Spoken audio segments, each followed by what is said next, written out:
हरिओम. आज शुक्रवार 11 एप्रिल 2025 शके 1947.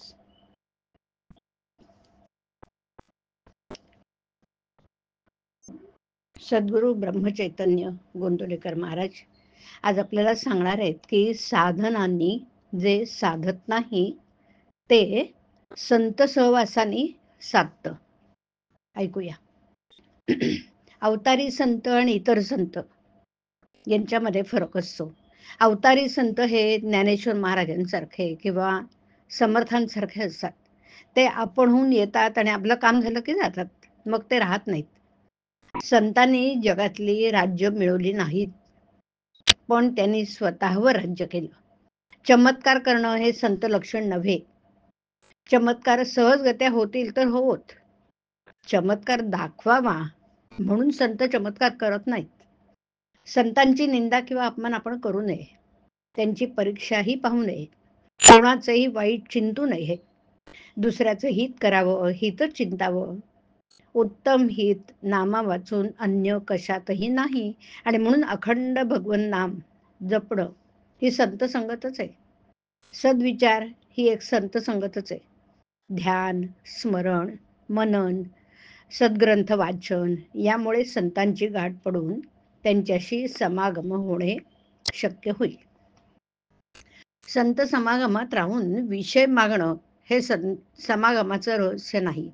एकुलत्या एक मुलाने अफूच्या गोळीसाठी हट्ट धरला तर आई त्याला ती गोळी देईल का? जर तिने ती दिली तर ती खरी आईच नव्हे. त्याप्रमाणे जो विषयाचं प्रेम देईल तो खरा संत नव्हे. संताला विषयाचं प्रेम असत नाही इतकंच नव्हे, तर त्याचा माणूस विषयात राहिला तर त्याच्या हृदयाला पीड पडतो. कुत्रा हाड चघळीत असताना आपलंच तोंडातलं रक्त पिऊन ते त्या हाडातून येत आहे असं समजतो आणि शेवटी त्यातच मरतो. हे पाहून जितकं वाईट वाटेल त्याच्या 10 पटीने, अनेक पटीने आपण विषयमग्न असलेले पाहून संतांना वाईट वाटतं. माणूस विषयात राहिला तर त्याच्या हृदयाला पीड पडतो. संतांनी खरं भगवंताला जाणलं, जिज्ञासू शिष्य भेटला तर संतांना आपलं स्वतःचं सार्थक झालं असं वाटतं. साधनाने जे साधत नाही ते संतांच्या सहवासात राहिल्याने साधतं. मनुष्य जितका निस्वार्थी तितकी त्याची भाषा व्यापक असते. तुमच्या आमच्या घरातले लोक सुद्धा आपलं ऐकत नाहीत, पण संतांची वाणी सर्व जगावर परिणाम करते, कारण ती सर्व व्यापक असते. ती अत्यंत तळमळीची असते. याच अर्थाने श्रुती सनातन आहे. जगाचं कल्याण व्हावं म्हणून ऋषी बोलले, म्हणून त्या वाणीने जगाचं कल्याण व्हायचंच. आणि जगाचं कल्याण व्हावं असं वाटतं तोपर्यंत ती वाणी राहायचीच.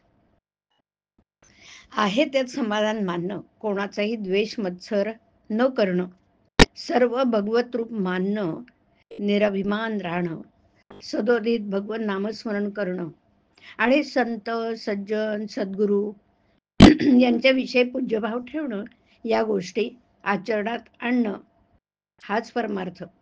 यात कोणतीही गोष्ट अवघड किंवा खर्चाची आहे? आम्ही निश्चयाने ते करीतच नाही म्हणून समाधान येत नाही. या गोष्टीप्रमाणे आचरण ठेवलं तर समाधान येईलच. प्रपंचात कसं वागावं हे संत शिकवतात आणि वागून दाखवतात. हरिओम.